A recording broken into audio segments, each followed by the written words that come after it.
may patimpalak or contest. Yeah. Kung sino ang pinakamahirap, baka matagal na kami champion. Totoo yan. Oo. Ang nanay ko naman ay isang ordinaryong mamamayan lang. Oo.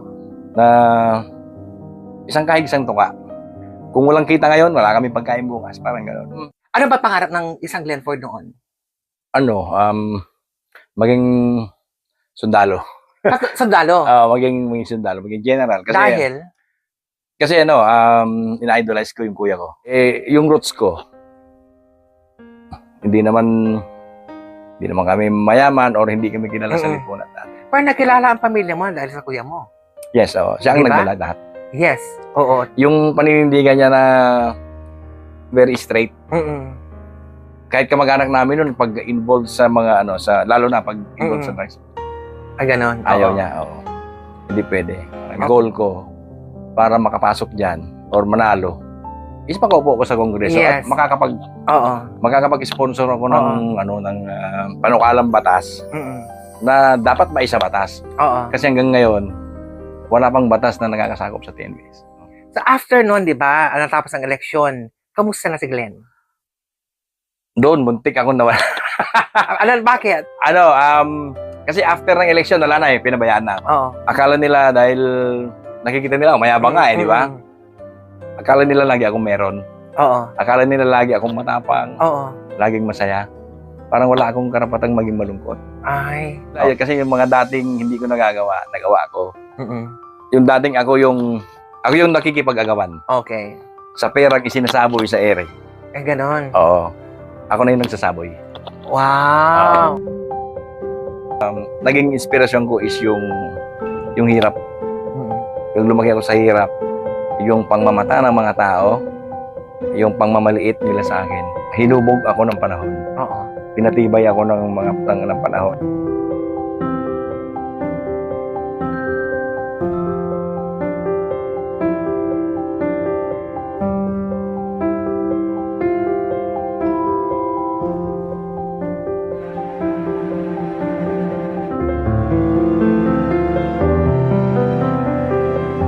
Welcome to isang kababayan namin na naging successful ang guest natin ngayon.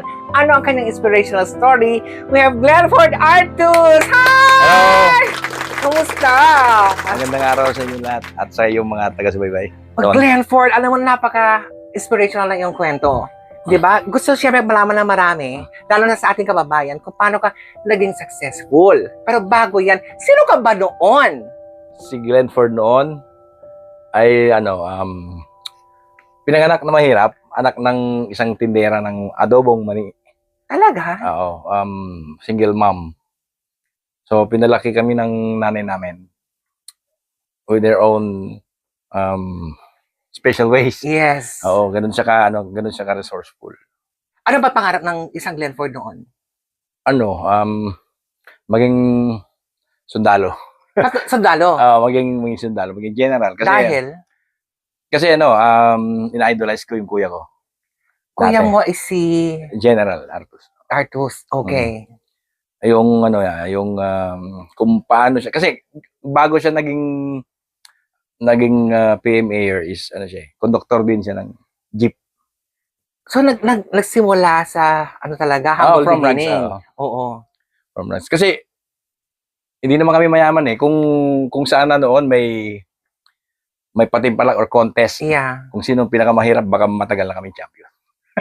Totoo yan? Oo. Naramdaman mo ba yung kahirapan noon? Sobra. During the time na junior ka pa. Wala, totoo yun. Okay, go. Okay. Junior ka pa. Nung Aladino, junior ka pa. Oh, yes. Kayo yung nasa highlights noon. Kayo yung pinakamayaman dahil anak ka ng mayor. Hindi ko naramdaman. Okay? Oo. Well, yun ang pagtingin namin noon. Dahil mayor ang daddy mo. Ang nanay ko naman ay isang ordinaryong mamamayan lang. Oo. Na isang kahig, isang tuka. Kung walang kita ngayon, wala kami pagkain bukas. Parang gano'n. Talagang na-feel mo talaga yung kahirapan Oo. noon. Duknukan ng kahirapan noon. Sobra. Kasi lumaki ako sa mga kapitbahay. Sa tuwing aalis si mama, halimbawa mamimili siya ng mga ng mga ano niya, ng mga raw materials niya para sa kanyang negosyo. Bumibiyahe yan ng Ilocos. Oo. Ako naiiwan ako sa mga kapitbahay. Doon sa harap ng Lalo National High School. Kaya yung ano na yon, yung community na yon, kada umuwi ako ng Lalo, hindi pwedeng hindi ko sila dalawin. Para sa murang edad na yan, no? Di ba parang nabalitaan ko na tumutulong ka na rin noon sa magulang mo ba? Yung pagka charitable ko, Oo. I guess naman ako sa mama ko to. Mm-mm. Pati yung pagka-business minded din. Naman ako sa mama ko to. Pero ngayon, si Glenford Artus po ngayon ay sobrang successful. Hindi Tinitingala ka na, di ba? So, sa kaalaman ng marami, tumakbo siyang sa party list. Yes. Di ba? Paano napasok ito? Ano kasi, nagsimula ako sa sa TNBS. Okay. Naging, nagki-drive muna ako, and then eventually, dahil maganda ang kita noon, karoon ako ng sariling sasakyan, and then, unexpectedly, nagkaroon kami ng umpukan, bumuo kami ng grupo, tapos ako yung pinili nilang leader. Doon nagsimula lahat. Nasa puso mo ba ang serbisyo sa mga mamamayan? Oo, kasi sa akin pag may nakikita akong dinidihado or pinaglalaroan ng pagkakataon, nagigigil ako. Oo. Gusto kong tulungan yung taong yun, parang gano'n. Oo. Kasi gano'n kami noon eh.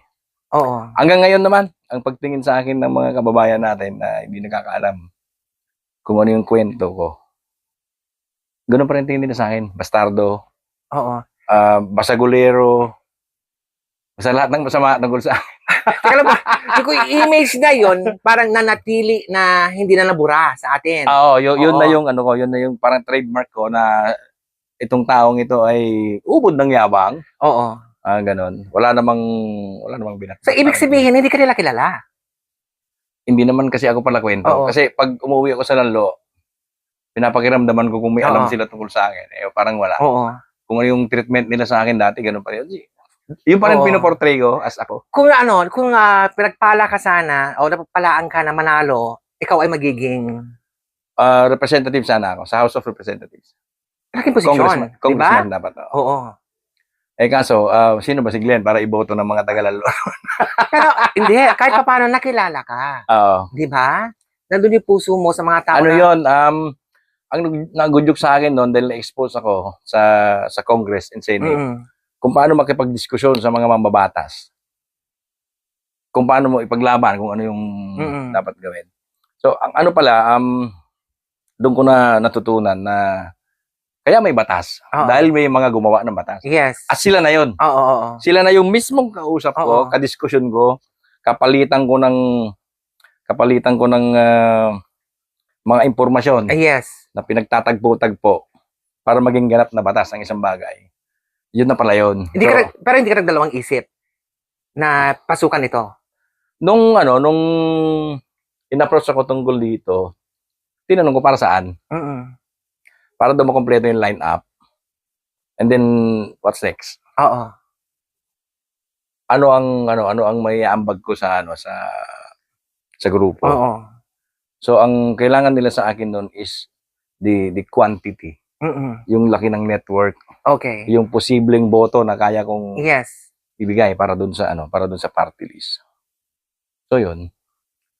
Sige, kako, go. Tapos nung tinignan ko yung line-up, sa isang party list kasi dapat dapat meron diyang isang may pera or lahat dapat may pera. Yes. Tapos may organisasyon. Oo. At may kredibilidad siyempre. Oo.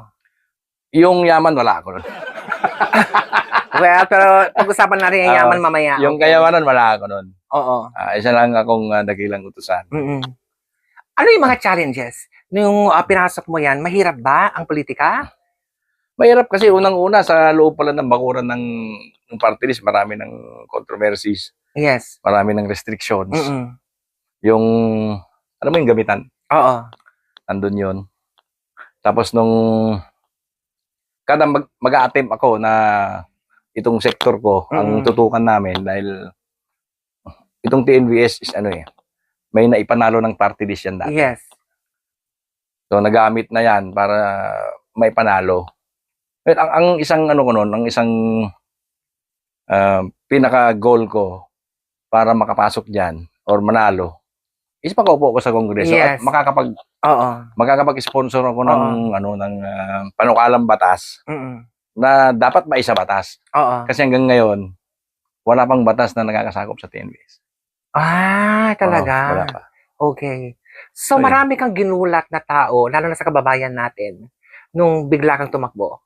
Siyempre, isipin nila, ano ba yung ang mga experiences mo? 'Di ba? Ano yung gusto mong iparating sa kanila na hindi porket, kasi wala silang alam eh. 'Di ba? And then, nung tumakbo ka, ano yung nalalaman nila about sa'yo? Lalo na sa lalo na unang-una sa bayan natin. Unang tinitingnan nila diyan is yung roots mo. Okay. Para maging para ituring ka nilang kagalang-galang Oo. or bibigyan kanila ng atensyon Yes. for appreciation, parang gano'n. Yung roots ko, hindi naman kami mayaman or hindi kami kilala sa lipunan natin. Pero nakilala ang pamilya mo dahil sa kuya mo. Yes, siya ang Diba? nagdala lahat. Yes. Oo. Yung paninindigan niya na very straight. Kahit kamag-anak namin noon pag-involved sa mga lalo na pag-involved sa drugs. Ganon. Ayaw niya, oo. Hindi pwede. Ano yung natutunan mo dito sa pagtagbo? Politika ang dumi. Madumi talaga. Sobrang dumi ng politika. It's not about your platform of Yes. government, parang gano'n. Pera-pera balabanan? Oo. Kasama yon. Pera, koneksyon, yan lahat ng basihan.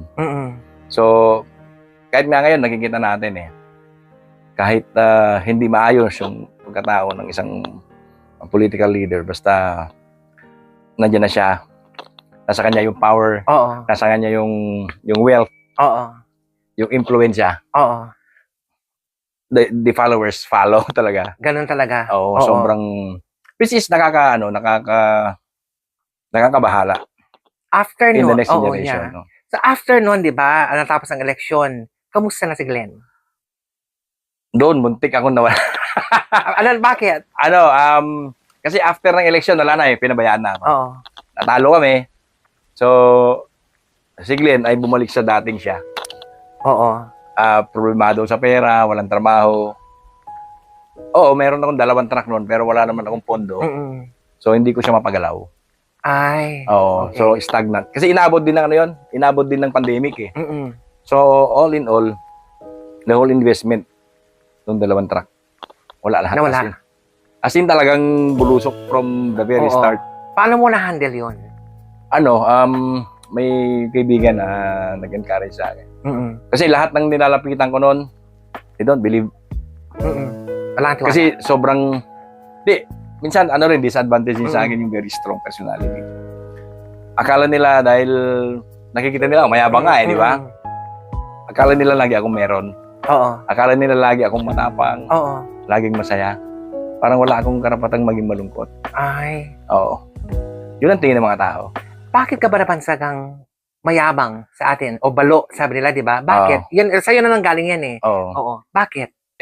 Ano yun mula pagkabata, ako na yung pinakamayabang talaga dun sa circle of friends namin. Siguro ano ka lang, extrovert. Yung personality Parang, mo, maano ka lang, jolly ka kasama. The Oo, way saka you very talk, open oo. kasi ako. Wala akong preno pag mayroon akong hindi gusto sa galaw mo. Diretso kitang sasabihan. Nakatulong ba yung pagtakbo mo sa kung nasan si Glenn ngayon? Yes, in some ways. Oo. Kasi yung natutunan ko doon, minsan related doon sa kung meron. Kung minsan kailangan mo makipagdiskusyon tungkol sa mga batas, mga butas, mga gano'n. So, meron akong naibabatong mga statement na medyo natitinag sila. Medyo nayayanig sila. So, yun. Nakakadagdag siya sa credibility. Yes. Oo naman.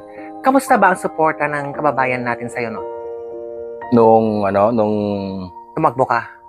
ano, Kasi marunong ka mag-Ilocano. Oo. Di ba? Ang galing mo. Nakita ko kung paano ka nangampanya nun eh. Ay, Mm. sabi ko, marunong siya magsalita. Sabi ko, magaling siya. Marunong ka. Ang galing mo mag-deliver eh. Mm. Oo. Kamusta yung support? Marami namang ano nun na nakikinig. Kasi prior to that,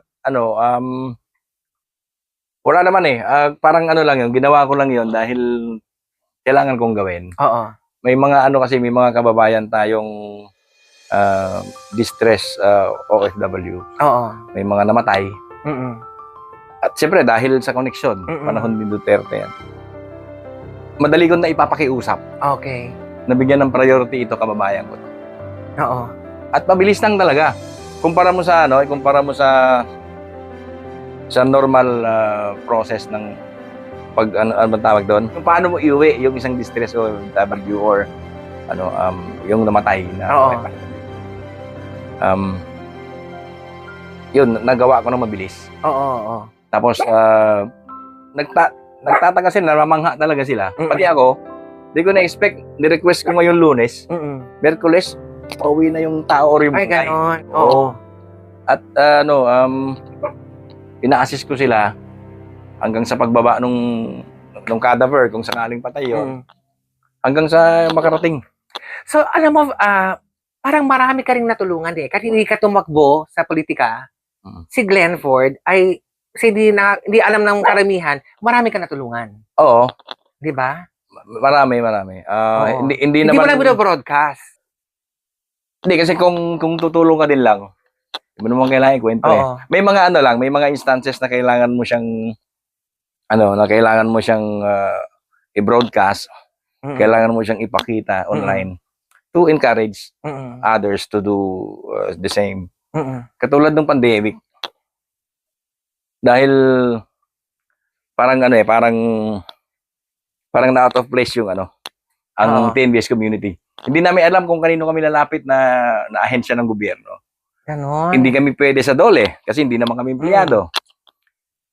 Hindi rin kami pwede sa DSWD dahil hindi naman kami maralita, hindi naman kami... Kasi kung titignan mo yung pagkatao ng bawat isang TNVS driver or operator, hindi mo siya pwedeng ibilang sa Oo. sa mga katulad ng mga 4Ps. Kasi may mga sasakyan eh. Oo. So paano, yun ang isa sa mga sa mga initiatives ko na paano tayo? Oo. Saan tayo kukuha ng ayuda? Lockdown. Oo. Walang hanap buhay. Oo. Lahat huminto, di ba? Huminto mundo. So paano yung pagkain ng bawat pamilya? Kahit may sasakyan ka, wala ka naman bigas, wala ka naman pera. So yun, dahil malapit tayo sa gobyerno noon, madali tayong nakahanap ng solusyon. Oo. So yun, may mga tumulong naman, pero eventually, meron ding bumara doon sa initiative namin yun. Kamusta yung pamilya mo? Nung nalaman nila na, ay, si Glenn, pumapasok na sa politika. Very supportive sila. Ay, wala yung parang wag na walang ganon. Hindi, walang ganon. Oo. So, ang tanong ko ngayon, may plano ka ba tumakbo sa susunod na eleksyon? Susuporta na lang siguro. Okay. Dahil... gagamitin ko na lang yung impluwensya ko para encourage ang mga botante. Oo. Na dito dapat kasi ito yung dapat. Ito yung karapat dapat. Parang gano'n. Pero kung yung ako, medyo unang-una, yung pondo. Malaking pondo ang Pera. kailangan mo yan. Oo, pera. Tapos yung makinarya. Oo. Totoo. Kailangan malawak ang makinarya mo. Kasi para manalo ka kung halimbawa local, 3 years dapat yan, nangangampanya ka na. Ganon. The day after election. Sa 3 taon ka rin gumagastos. Ganon yun. Ganon ang magandang sistema. So, To win so you're closing your doors na? O hindi pa naman? Hindi pa natin naman. alam. May mga kasi bago, after party list, in-encourage sila akong tumagbong kagawad. Oo. Sa lalo, pero no deal ako. Oo. No deal. Kasi may may political monopoly. Pero okay ang image mo ngayon sa lalo sa atin? Sa mga naniniwala sa akin, yung mga natulungan. So, ibig sabihin, marami hindi naniniwala sa'yo. Oo. Kasi, hindi may iwasan yun. ako I'm against the current local leadership. Mm-mm. Ever since naman, Oo. for what reason, na-adapt ko pa yan kay Uncle Munching noon. Oh, okay. Why not them? Mm-mm. Bakit kailangan yung katunggali nila? Which is naging totoo lahat ng premonitions ni Uncle Munching. Nagkatotoo lahat eh. Mm-mm. Na, kung maganda naman yung development, maganda naman yung patakaran nila, nakikita mo ba 'yon? Pagbabago. yung development, yes. May mga magandang nabago. Mm-mm. Pero yung patakaran bilang ordinaryong mamamayan at bilang lantad na hindi sa kanila sumusuporta tuwing eleksyon, Mm. hindi maganda. Yan yung opinion mo lamang. Yun Okay, yun ang pagtingin ko sa. Oo. Kasi yung mga lumihis ng daan, Mm-mm. yung mga lumantad din katulad ko na sumuporta sa kabilang partido, kawawa sila. Once na Oo. binatikos mo ang boss, Oo. yari ka sa Oo. dadagsain ka. May isang tao akong not to mention na yan yun eh. Once na sa simula pa, hindi ka na pabor Oo. doon sa kung saan siya pumapabor. Oo. Mortal enemy ka na. Mm-mm. Mortal sin yun sa'yo kung bakit hindi ka naniwala sa isinusulong niya. Oo. Yun. Sa tingin mo ba isa sa mga parang negative side is yung pagko-comment mo sa social media? Maraming natutuwa pero marami ring tumutuligsa. Oo. Pero kung titignan mo yung kung i-analyze mo mabuti yung response nila doon doon sa real talk na comment ko. Mali na eh kasi dina-justify nila yung mali dahil sa nagawang tama. Okay. Which is wrong. So ngayon malay mo mabash ka na naman. Talaga. Diba? Talagang ibabas nila ako. Oo. Kasi ang tingin ko ngayon, when immorality becomes their pride, and what's next? Oo. We have a serious problem na pagkaganoon sa society. Di ba? Kasi i-justify mo, immoral ka, may ginawa kang kasalanan na labag sa mata ng Diyos at sa katwiran ng tao. Tapos i-justify mo. Sabi mo, it doesn't matter kasi okay naman siya bilang servant leader. It's definitely wrong. Okay. Ito ay syempre yung opinion lamang ni Glenn kung ano yung nakikita mo. Di ba sa patakaran? Okay? Siguro sa lahat. Okay? Opinion mo lamang ito. Oo. That's general term kasi in general nanggaganap talaga siya. So, ang tanong ko ngayon, sino na ngayon si Glenn Ford Artus? Di ba? Ako pa Kasi rin. blooming ka. Parang iba ang aura mo ngayon. Ako diba? pa rin to. Totoo. Kamusta na? Kasi nga, siyempre, successful ka na daw. Ganito, ganyan, malayo na. Lang yun, chismis lang yun kasi nagulat sila yun kasi yung mga dating hindi ko nagawa ko. Yung dating ako yung tawag dito. Ako yung nakikipag-agawan. Okay. Sa perang isinasaboy sa ere. Ganon. Oo. Nangyari kasi, ako na yung nagsasaboy. Wow. Oo. Namumudmud ka na. Ganon. Oo. Yun ang Sinishare mo yung blessings mo. Ganon. Kasi once na natuwa ako, at may laman ng bulsa ko, ubos talaga. Oo. Ganun ang nangyayari. Hindi ko alam kung yun ay advantage or disadvantage sa akin. Dahil natutuwa lang ako. Napasaya mo ako. At that moment in time na may ginawa kang natuwa ako, is either aabutan kita o isasaboy mo sa ere ang pera. Ay! Sana natuwa ka ngayon? Wala na akong isasaboy. Oo. Okay. Sa ngayon, di ba, siyempre, sabi mo, ayaw mo pa rin aminin na successful ka na, kahit alam mo naman na may narating ka. Sa narating mo ngayon, di ba, ano yung natutunan mo sa buhay?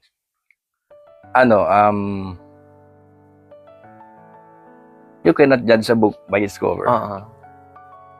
Kasi hindi mo alam kung habang bata ba yung tao or kung ano man ang estado niya sa buhay ngayon. Hindi mo siya pwedeng i-judge. Kasi malay mo, swertehin yan minsan. At yung, halimbawa, ikaw namimigay ngayon, baka pag-ikot ng mundo, ikaw naman ang humihingi. Bilog ang mundo. Bilog ang mundo. Oo. O, ang sarap na binabalik-balikan, Ginebra San Miguel. So ano naman ngayon may papayo mo, 'di ba, na sa mga tao, okay, na gusto maging tulad mo na sabi mo nga nanggaling kayo sa kahirapan. Pero ngayon, look at you Oh, now. kasi ang ano ko, ang naging inspirasyon ko is yung hirap. Mm. Yung lumaki ako sa hirap, yung pangmamata ng mga tao, yung pangmamaliit nila sa akin. Ginawa ko lahat yun as inspiration. Mm. Si anong kulang? Anong Oo. pagkakaiba? Dahil ba ikaw pinanganak kang mayaman, hindi ka pwedeng matamatahin or hindi ka pwedeng pintasan? Oo. Samantalang ako, pinanganak ako mahirap, anak ako na mahirap. Pwede mong gawin kung anong gusto mong gawin. Mm. Sabihin mo sa akin kung anong gusto mong sabihin.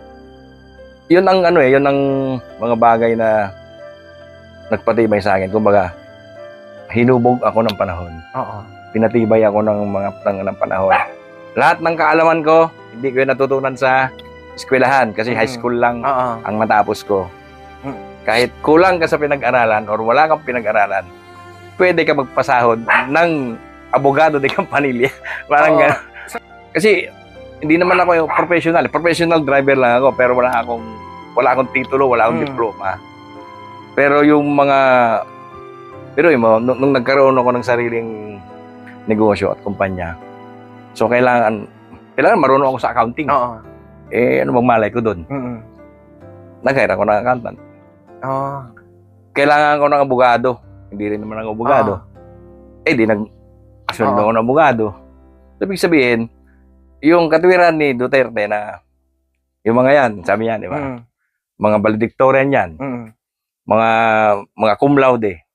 Pero ako 75 lang. Oo. Pero, tinan mo, Mm. mga trabahante ko sila. Sabi. Ibig Yes. sabihin, hindi nasusukat ang pagkatao ng isang tao base sa pinag-aralan. Oo. Ito ay nasusukat, Sa pagkatao. yes, sa pagkatao, kung paano mo ituring ang kapwa-tao mo. Oo. Ay, ang galing. Parang may puso ka nga sa masa. 'Di ba? Mm. Pwede mo naman kailangan tumakbo para makatulong sa iba. Mas Oo. nakakatulong nga ako nang hindi ako politiko kasi Oo. walang batikos. Oo. Walang magiging palaisipan Mm. sa taong bayan kung saan galing Mm. yung itinutulong ko. Oo. Kung nakakatulong man ako, yun ay galing sa akin mismo.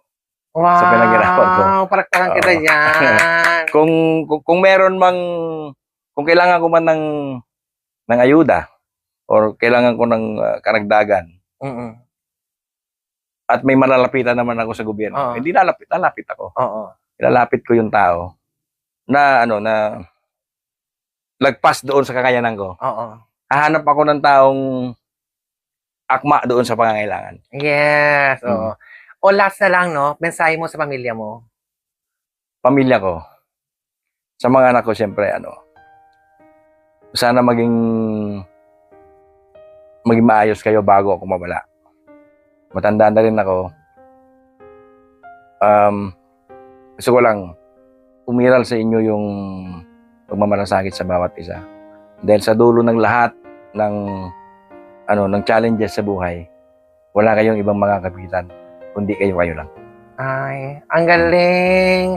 Thank you so much, Glenford Artus, di ba? Maraming salamat, Glenford Artus po, ay ang aming kababayan. Napaka-inspirational na yung kwento. Na ngayon, sobrang successful mo na. Business na yun. Okay. Thank you. O, di ba, ganun?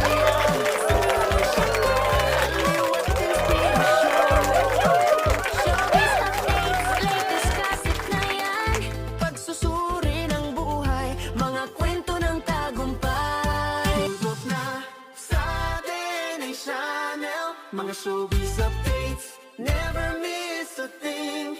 Inspirational stories, Hatid namin sa'yo. Talk show vibes, samahan kami. Go, go, go! Tutok na